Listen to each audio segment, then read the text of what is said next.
Let's wait for that. Starting. All right, we're live. All right, guys, welcome back. Beer Fueled Fantasy Football Live. It is week 11.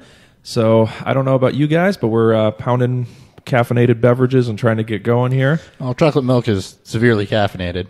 I mean, it is caffeinated. It has some caffeine in it. Chocolate does have a little bit of caffeine in it. It does indeed. You may have to kick it up a notch here, though, to get through the day. I know I'm still going to be limping through this. I'll be all right. I was only playing Uncharted until 1 o'clock in the morning. Which one? The first one. Have you never played it before? Mm-mm. Oh, they're so good. So I played through 40% of that game in one sitting. I watched almost all of everything that's aired for The Good Place in one night. Nice. Which, by the way, awesome show if you haven't had a chance to watch that yet. So, yeah, we both had long nights doing somewhat fun stuff. Yeah, it was kind of nice having a Saturday where I literally didn't do shit. No, that's exactly it. I did everything during the day. She got off work, we had dinner, and then literally Uncharted for the rest of the night. Yeah, I think the biggest thing I accomplished yesterday was actually going to Benny's to see Lindsay and use her discount. Yeah. Biggest thing I accomplished yesterday, I did a little bit of Christmas shopping, and that might be it. Yeah, I didn't even accomplish that much. Oh, I did 2 chapters for school. Oh, there you go. Hey, you did something. Productive. I suppose I did put up the YouTube Shots episode yesterday. I modified my rankings. I did that first thing this morning over coffee. Go me. All right, so let's go ahead and talk through some inactives here. Let's start off just in the reverse order of what we've gotten them. Andre Ellington is a healthy scratch, so if you're hoping him to be kind of a YOLO PPR start, get him out of your lineups. We think it might be DJ Foster going in his place, but we can't confirm that. Yeah, no idea. I would assume they're not just going with 2 running backs, but... Yeah, even for special teams purposes, you generally have to run 3. Right, so I don't... Yeah, no idea. All right, this is more of an official depth chart note thing, but Keelan Cole is listed above D.D. Westbrook, but Westbrook, I think, has a higher ceiling today. Yeah, and, with Hearns missing, they'll both see the field plenty. All right, Kenny Stills is active. That was expected. There was a little bit of concern with his back, but it's thought that he would go. He is definitely a major upside play against a weak Tampa Bay secondary. They are missing Hargreaves, but, Stills is still going to be the third option at best on that team. Yep. Corey Coleman is active, so we'll get to see him for the first time since, I believe, week 2 was when he got hurt. I think so. All right. Danny Woodhead is active. Terrence West is a healthy scratch, so Woodhead should be the number 2 behind Collins. Yeah, that was pretty expected. Expect Woodhead to grab passing downs, probably 6 or 7 targets. And Buck Allen is borderline just droppable at this point. Yeah, I would think so. I guess he could fill the Kenneth Dixon role, whatever they had that plan for that coming into the season. I think the Dixon role is what Collins is doing. What Collins is doing? I thought that was the West role. Dixon is more of a pure runner than Allen is. I don't know, but I just don't know if there's much room because Collins is a traditional 2-down thumper, and now you have a pass catcher. I think they're probably just going to roll with the 2 of them mostly. They could, or you might see what you see in New England and Denver, where just who the fuck knows, where it's just 3 backs all getting like 10 touches, and then nobody's worth anything. Nobody's worth a damn thing.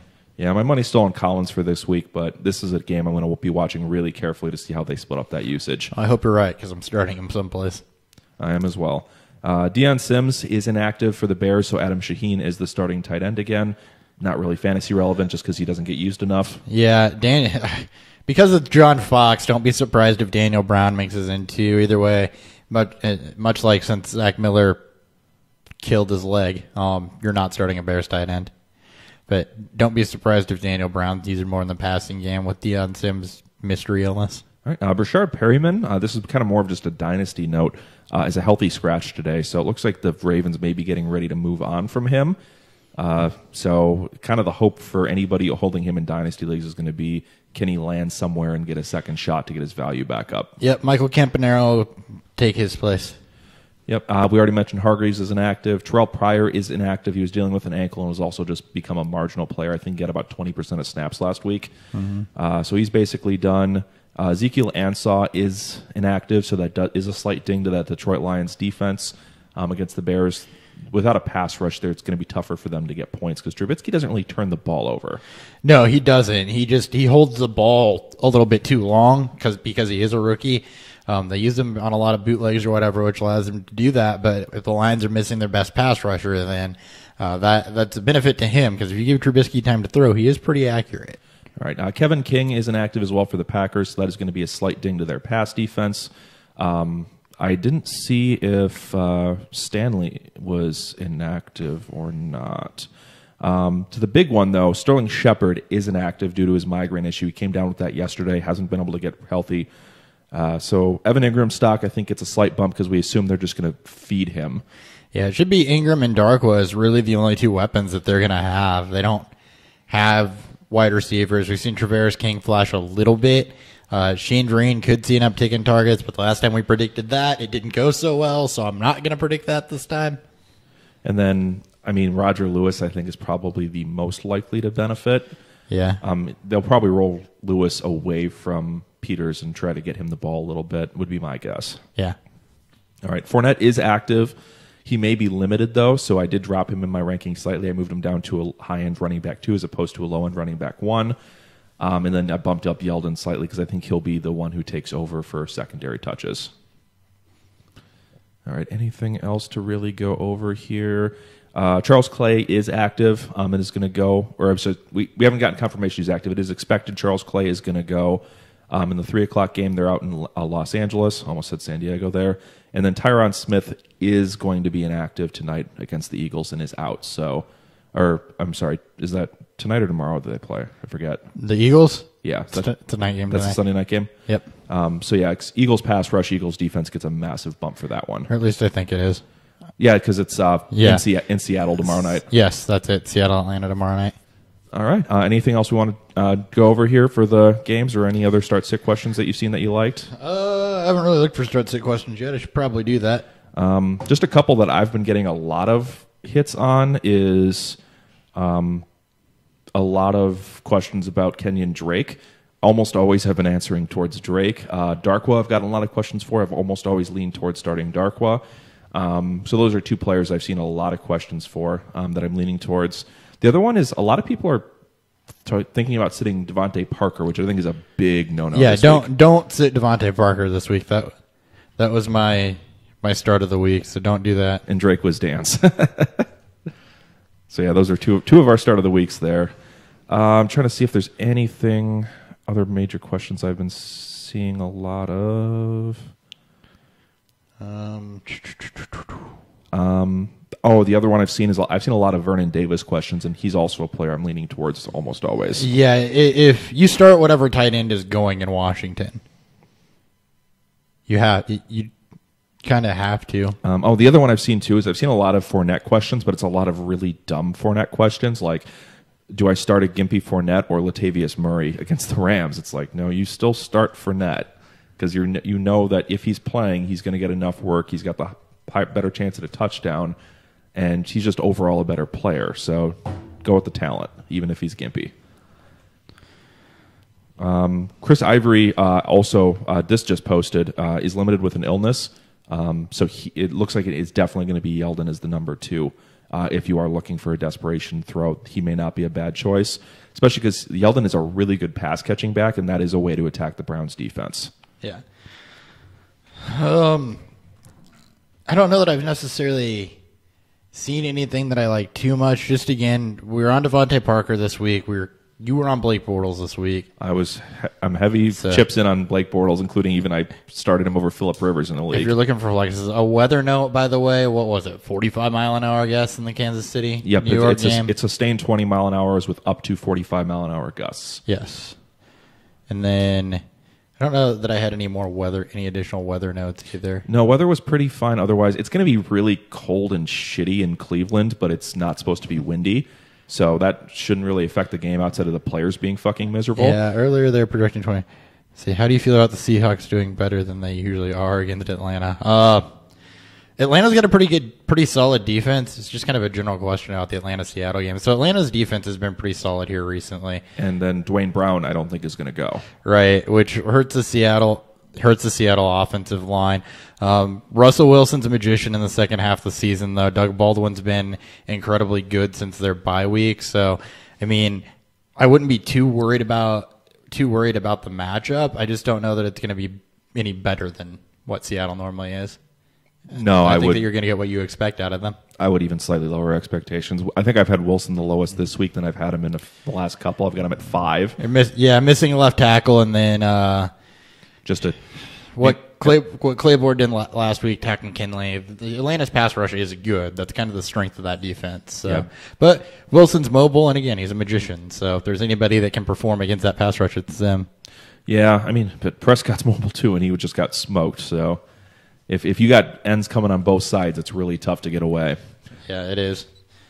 All right, I don't know if we have any other major news or real start sick questions I was seeing. I wish we had more news on who the fuck was going in Ellington's place, just so I knew who we were supposed to be watching here. Yeah. Probably going to be DJ Foster. I mean, they picked him up. He flashed in preseason before they snagged him from New England. The Ellington thing is super surprising. Sit 1, Devontae Parker, Keenan Allen, Michael Crabtree, Alshon Jeffrey. That's Keenan Allen, no question. And you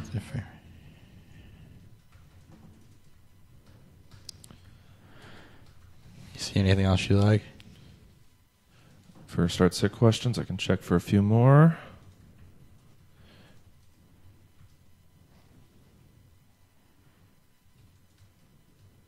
Why are you guys posting? One of the groups we're partnered with, Dynasty Dorks, just posted an article they wanted us to retweet at like 11:03. 11. Wait, retweet at 11:03? Well, they just That's an oddly specific time. well, no, they just posted it now. I was saying, and they wanted us to retweet it. And it's like, you have less like 57 minutes till kickoff, and you're posting a Week 11 article. Yeah. No one's going to have time to read that. Fournette or Devontae Parker on PPR? That's actually a tough one. I think I'd still go Fournette, but that's a really close one. Yeah. Fournette, I think, safer. Parker's more of a ceiling play. Yeah, I think Parker we do see his ceiling. All right. Sit 1, full point PPR league. Thielen, Golden Tate, Michael Thomas, Julio Jones. Thielen, Golden Tate, Michael Thomas. I think that's Thielen. Yeah, I think it is too. And that's a hard one to. It's a hard choice to make, but I do think it's Thielen. Everyone else is voting Golden Tate, which I think is insane. He's been an absolute stud when healthy this year. Yeah, and Chicago's slot cornerback is the weakness in their secondary. Yep.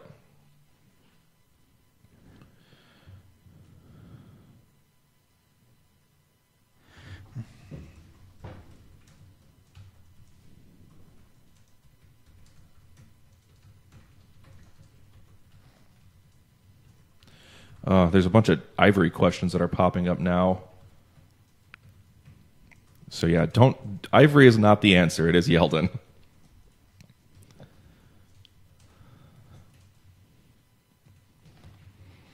Yeah. Yeldon's just looked better than Ivory. He's been a better runner. He's more involved in the passing game. Need 1 PPR. Well, it's not Shepard. Jordan Howard versus Detroit, Tevin Coleman against Seattle, or Alshon Jeffrey against Dallas. It's probably Jeffrey. Yeah, I'd go Jeffrey. Just because Seattle's secondary is banged up, but the linebackers are still really, really good. Yeah. Who to start? Demaryius versus Cincy, Devontae Adams versus Baltimore, Doxson versus New Orleans. That's a hell no. And Macklin at Green Bay. That's Thomas, right? Yeah. Especially with no Pac-Man Jones. It's ugly, but it's definitely Thomas. Yeah, there's no Pac-Man Jones today, so No. I am bumping up Sanders and Thomas. Yep, you don't start. You're not going to start Doxson against Lattimore. That is a hell no. Don't start. I want to watch that matchup, but I'm not going to go near it with a 10-foot pole in terms of starting fantasy Nope, wise. me either. Standard quarterback scoring, so I'm guessing that's 6 point or 4. That's 4 point. Start who? Matt Stafford, Matt Ryan. Probably Matt Ryan. Yeah, I think I've got them within one spot I of each think other. they're really close. I I think Stafford's probably safer. Ryan's more of a ceiling play, but I'd probably lean Ryan. Yeah, I probably would too, just because of that ceiling play. Seattle's missing Sherman and Cam Chancellor, so you can like Jeremy Lane if you want to, and I generally do. He's an all right.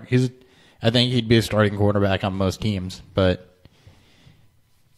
man. All right. Anything else we want to go over? I think that's it for. It's kind of a quiet news day outside of the whole Fournette Shepard thing. That was kind of the big one. Yep, it is a pretty quiet news day, so I think we're going to get headed over to the bar because I want some food, and we'll be available at Beerfield FF. If you got any start sick questions for us, tweet at us. I'll answer those as quickly as I can. Yep, you can follow the show at Beerfield FF. I don't know if you just said that or not. I wasn't paying attention to you. Individually, you can follow me at Hot BFF with 2 P's. Nick Sparts across the table at Nick Sparts. And then the person who's missing, Dan Thury, is at Thury BFF as well. He'll be joining us for the games at noon, we assume. Maybe. He might be drooling on the table. Yeah, he was working from, I think, about 6 o'clock last night until about 4 or 5 in the morning, so he's going to be pretty tired. But yeah, tweet any questions at us. If you DM us, I'll try to respond, but if we're not following you yet, it will show up as a request, and I could possibly miss it. So for better luck, please tweet at us directly because I will make sure to get all of those for you. Yep. All right. As always, like and subscribe here to the YouTube channel. We'll be back Monday with Studs and Duds, and Monday podcast will be coming out late Monday night as well. Thanks for checking in, guys. Later. See ya.